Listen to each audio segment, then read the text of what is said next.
L'école tchadienne, plus particulièrement l'enseignement primaire, ressemble à un navire en perdition. Pour ne rien arranger, le ministère de l'Éducation nationale a procédé par un arrêté en 2014 à la suppression du concours d'entrée en 6e levant le moyen d'évaluation des élèves. Par la même occasion, le redoublement est supprimé. Tous les élèves des classes intermédiaires passent automatiquement en classe supérieure, c'est-à-dire désormais, quel que soit son niveau, il accède à la classe suivante. Du cours préparatoire 1, on passe au cours préparatoire 2. Du cours élémentaire 1, l'élève passe en cours élémentaire 2. Pareil pour le cours moyen 1 au cours moyen 2. Des cours de soutien devraient être organisés pour les élèves dont la moyenne est inférieure à 5 sur 10. Ne s'agit-il pas là d'une idée surréaliste dans un système éducatif fonctionnant en grande partie dans des salles de classe caractérisées par un surnombre d'élèves? Dans la pratique, depuis l'instauration de cette mesure, point de cours de soutien pour des élèves en difficulté qui ont besoin d'un renforcement des niveaux. Parmi les mesures, celle interdisant le châtiment corporel est considérée comme une décision bien inspirée. Blombarine Golaou, secrétaire général du syndicat des enseignants du Tchad, en revanche, n'approuve pas le passage automatique en classe supérieure. Quand on entreprend une réforme, il faut passer à une évaluation pour se prononcer sur son impact. Donc, de prime abord, je ne peux pas dire que ces réformes ont des conséquences positives ou négatives, du moment où, jusqu'à aujourd'hui, on n'a pas évalué toutes ces réformes. Mais ce que je peux dire, c'est que certaines réformes, les parents ont décrié.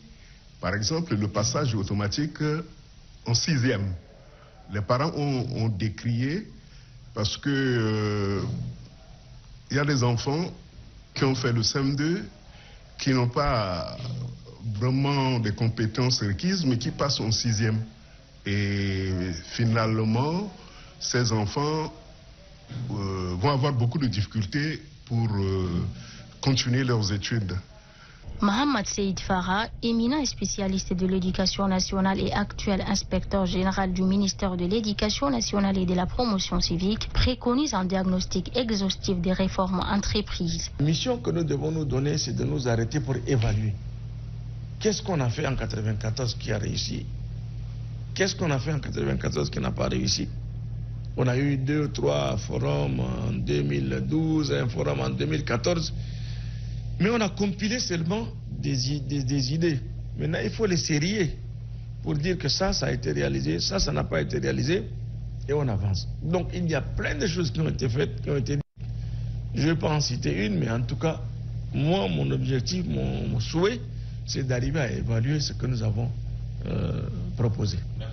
L'exécution de cette résolution, il y a des hauts et des bas.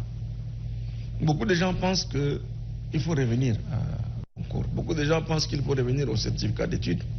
C'est quand même un système assez sélectif qui permet d'amener les meilleurs. Mais les effectifs, les flux, les cohortes qui arrivent, il faut trouver les moyens de les encadrer.